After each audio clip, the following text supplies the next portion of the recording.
When I decided to put up a simple privacy fence along the edge of my backyard, I thought it would be one of the least controversial choices I could make. It wasn't flashy, it wasn't oversized, and it followed every guideline in the neighborhood.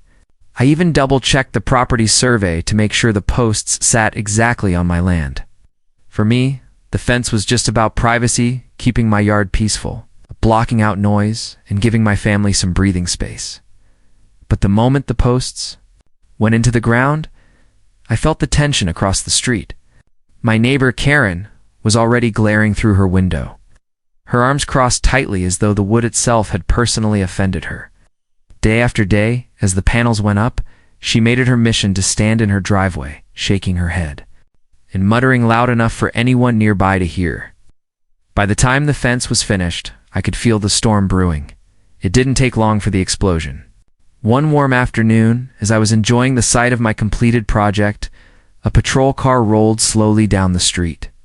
The flashing lights cut across the quiet suburban homes, and neighbors stepped onto their porches to watch. The officer stepped out, his expression calm but curious, while Karen stormed across the grass, pointing and gesturing wildly at the fence. She claimed it was illegal.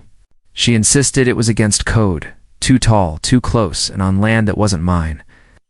She demanded immediate removal, and in her frustration, tried to portray the fence as some sort of criminal act.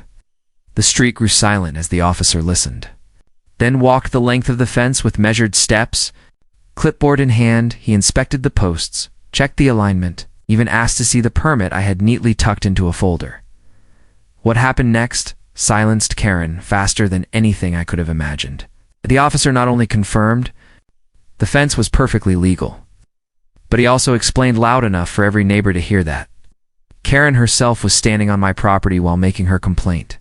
He turned to her, reminding her that trespassing could carry consequences if it continued.